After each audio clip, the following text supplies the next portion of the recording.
ವಲಸೆ ಕಾರ್ಮಿಕರಿಗೆ ವಸತಿ ಸೌಕರ್ಯ, ಕಾರ್ಮಿಕರಿಗೆ ವಸತಿ ಸಮುಚ್ಚಯ ನಿರ್ಮಾಣ.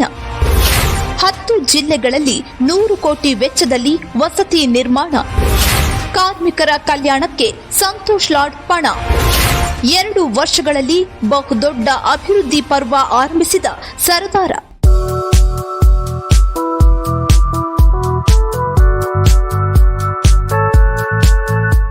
ಕಟ್ಟಡ ಹಾಗೂ ಇತರೆ ನಿರ್ಮಾಣ ಕಾರ್ಮಿಕರಿಗೆ ಹಲವಾರು ಯೋಜನೆ ಜಾರಿ ಮಾಡುವ ಮೂಲಕ ಕಾರ್ಮಿಕರ ಅಭಿವೃದ್ಧಿಗೆ ಮಹಾಪರ್ವವನ್ನೇ ಸಚಿವ ಸಂತೋಷ್ ಲಾಡ್ ಆರಂಭಿಸಿದ್ದಾರೆ.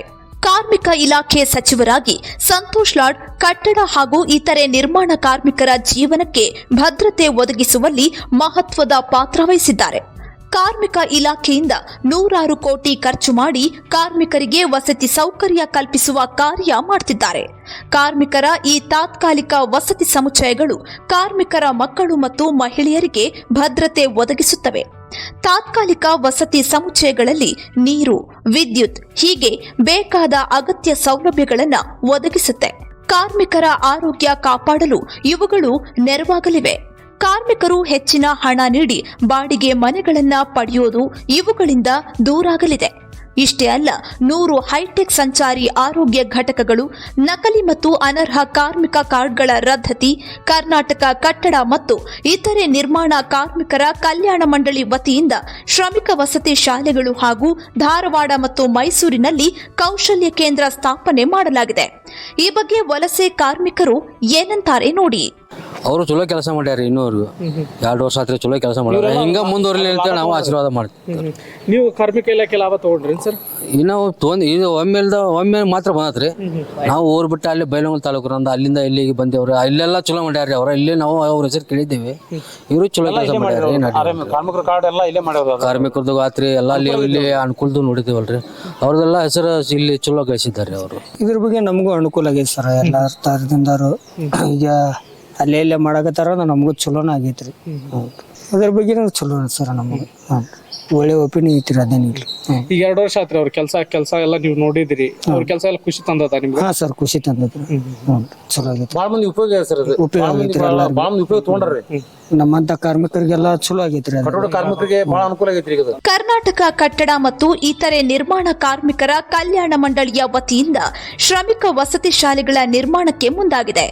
2025-26ನೇ ಸಾಲಿನ ಆಯವ್ಯಯ ಘೋಷಣೆಯಲ್ಲಿ ಕಟ್ಟಡ ಕಾರ್ಮಿಕರ ಮಕ್ಕಳ ಶಿಕ್ಷಣವನ್ನ ಪ್ರೋತ್ಸಾಹಿಸುವ ಸಲುವಾಗಿ ಕಟ್ಟಡ ಮತ್ತು ಇತರೆ ನಿರ್ಮಾಣ ಕಾರ್ಮಿಕರ ಕಲ್ಯಾಣ ಮಂಡಳಿಯು ರಾಜ್ಯದ 31 ಜಿಲ್ಲೆಗಳಲ್ಲಿ 6ರಿಂದ 12ನೇ ತರಗತಿಯವರೆಗೆ ವಸತಿ ಶಾಲೆಗಳನ್ನು ನಿರ್ಮಿಸಿ ಹಿಂದುಳಿದ ವರ್ಗಗಳ ಕಲ್ಯಾಣ ಇಲಾಖೆಯ ಮೂಲಕ ಅವುಗಳನ್ನು ನಿರ್ವಹಿಸುತ್ತೆ.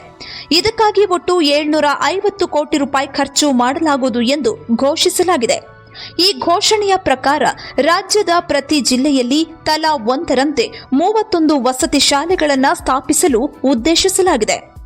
ಕಟ್ಟಡ ಕಾರ್ಮಿಕರು ಮತ್ತು ಅವರ ಮಕ್ಕಳಿಗೆ ಸಮಗ್ರ ಕೌಶಲ್ಯ ಕಾರ್ಯಕ್ರಮವನ್ನು ಒದಗಿಸಲು ಮೈಸೂರು ಮತ್ತು ಧಾರವಾಡದಲ್ಲಿ ಅತ್ಯಾಧುನಿಕ ಕೌಶಲ್ಯ ಕೇಂದ್ರಗಳನ್ನು 1500 ಕೋಟಿಗಳ ಅಂದಾಜು ವೆಚ್ಚದಲ್ಲಿ ಸ್ಥಾಪಿಸಲಾಗುವುದು. ಪ್ರತಿಯೊಂದು ಕೇಂದ್ರದಲ್ಲಿ ವಿದ್ಯುತ್, ವೆಲ್ಡಿಂಗ್, ಪ್ಲಂಬಿಂಗ್, ಸ್ವಯಂ ಚಾಲನೆ, ವರ್ಟಿಕಲ್ ಟ್ರಾನ್ಸ್ಪೋರ್ಟ್ ಸ್ಥಾಪನೆ ಮತ್ತು ನಿರ್ಮಾಣ ಕಾರ್ಮಿಕರಿಗೆ ಇತರ ಪೋಷಕ ಕೌಶಲ್ಯಗಳಂತಹ ವಿವಿಧ ವಹಿವಾಟುಗಳಲ್ಲಿ ಕೌಶಲ್ಯ ಉನ್ನತೀಕರಣ ತರಬೇತಿಯನ್ನು ನೀಡಲಾಗುವುದು.